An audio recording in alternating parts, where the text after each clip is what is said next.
Hi guys and welcome back to the channel. So almost 3 months रह गए हैं CAT exam को and I completely understand कि इस टाइम पे वो टेंशन होनी स्टार्ट होती है कि हो पाएगा या नहीं हो पाएगा। But let me tell you something in the beginning of the video so that हम थोड़ी होप के साथ आगे मूव करें। जब मैं IIM अहमदाबाद में पढ़ रही थी, उसके बाद ग्रेजुएट होने के बाद मैंने जब ये चैनल बनाया तो मैंने अपने बहुत सारे बैचमेट्स को पूछा था, खास तौर से जो IITs में पढ़ते थे, कि उन्होंने कब तैयारी स्टार्ट की। And many of them told कि उन्होंने एग्जैक्टली इस पॉइंट पे स्टार्ट की थी, विच इज़ अगस्त सितंबर में। नाउ आई डू अंडरस्टैंड कि आप बोलोगे कि मैं तो IITian नहीं हूँ, so does that mean I can't crack it in 3 months? Well, what you need to really learn from them is कि उन्होंने इन लास्ट 3 months में एग्जैक्टली ऐसा किया क्या, and you can also replicated as long as आपके basics थोड़े बहुत अच्छे हैं। So let me tell you कि लास्ट 3 months में उन्होंने अपनी प्रिपरेशन को कैसे डिवाइड किया, एग्जैक्टली क्या रोड मैप फॉलो किया, and we will learn it in 4 simple steps. The first step is to take ample mocks. Now ये एडवाइस आपने बहुत सुनी होगी, मेरे से भी बहुत बार सुनी होगी कि जितना हो सकता है उतने मॉक्स लेने इस टाइम पे। But we will discuss 2 things. One, क्या अप्रोच होनी चाहिए, and total number of mocks कितने लेने हैं। So you divide it like this: September, October, November.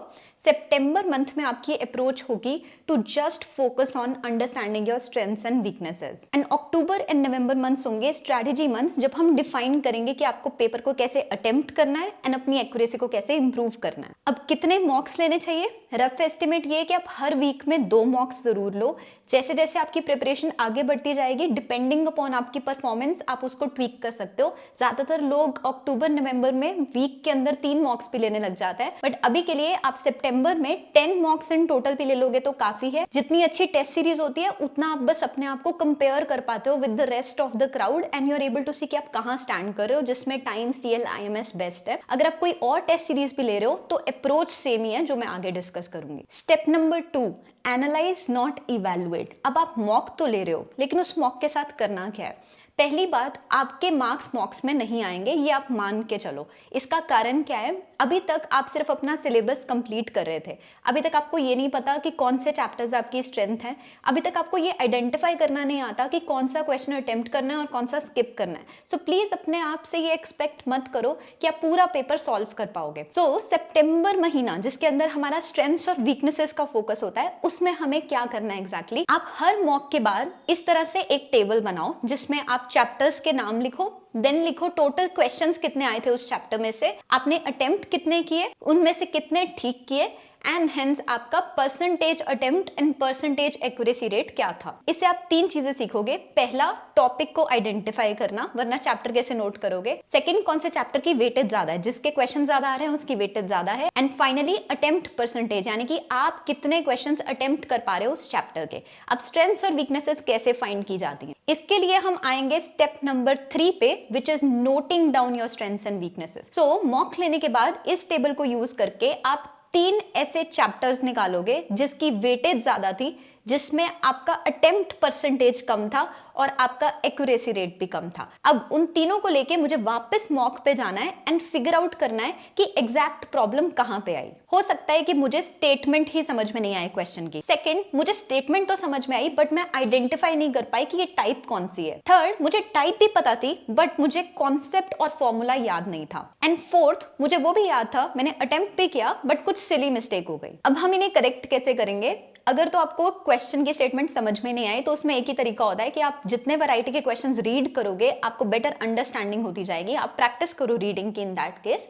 Second, अगर आपसे टाइप आइडेंटिफाई नहीं हुई, उसका मतलब ये है कि आपको उस कॉन्सेप्ट या टॉपिक की उतनी समझ नहीं है, जिस केस में आपको वापस जाना पड़ेगा, उसकी वीडियोज, उसका कंसेप्चुअल मटेरियल जो बुक के स्टार्टिंग में दिया होता है ना चैप्टर के, उसको दोबारा पढ़ना पड़ेगा सो दैट आप टाइप्स को आइडेंटिफाई करना सीखो। अगर आपको कॉन्सेप्ट या फॉर्मूला याद नहीं था, इन दैट केस आपको रिविजन करनी पड़ेगी। इसके लिए आप 2 बुक्स यूज कर सकते हो। एक तो ये फॉर्मूला बुक है जो मैंने ऑथर की थी, इसके अंदर आपको हर सिंगल चैप्टर के फॉर्मूलाज मिल जाएंगे।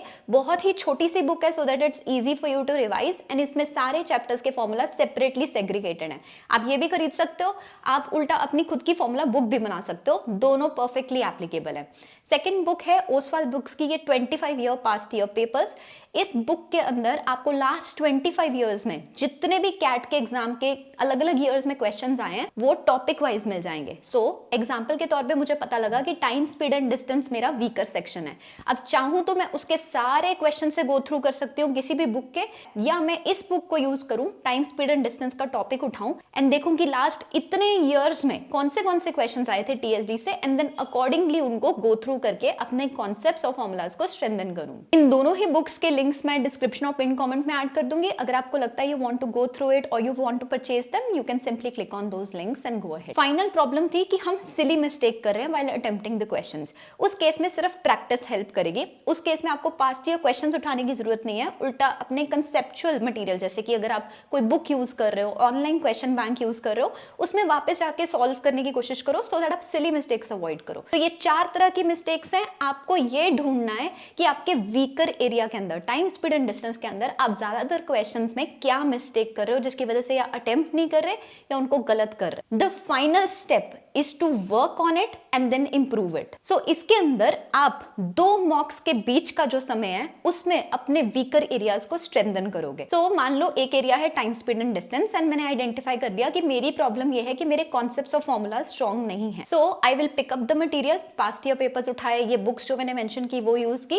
And you go through that material, सिर्फ उसी टॉपिक का यू कंप्लीटेड, अच्छे से उसको आप कवर करते हो, and then you take the next mock. हो सकता है 3 दिन बाद, 7 दिन बाद, जब आप नेक्स्ट मॉक लोगे उसके अंदर आप फिर से यही टेबल बनाओगे, नेक्स्ट टाइम वो वीकर एरिया इंप्रूव हुआ हो। यानी कि अगर टाइम, स्पीड एंड डिस्टेंस में पहले अटेम्प्ट परसेंटेज सिर्फ 30% था, तो अब क्या वो 70-80 तक आया या नहीं। ज्यादातर बच्चे गलती क्या करते हैं, वो ये कंपेयर नहीं करते कि उनकी वीकनेसेस स्ट्रेंथ्स बनी या नहीं, वो सिंपली अपने मार्क्स कंपेयर करते हैं कि जी पहले मेरे 80% थे, अब 40% हो गई। That doesn't matter. आपने जिस चीज पे काम किया 2 मॉक्स के बीच में, उसने रिजल्ट्स पे ऑफ किए या नहीं, दैट इज इंपॉर्टेंट। सो सितंबर का पूरा महीना आप यही करने वाले हो। हर मॉक लो, आइडेंटिफाई करो स्ट्रेंथ्स, वीकनेसेस कौन सी है, वीकनेसेस पे काम करो, next mock low and identify करो क्या स्ट्रेंथ्स रही और क्या वीकनेसेस स्ट्रेंथ्स बनी या नहीं।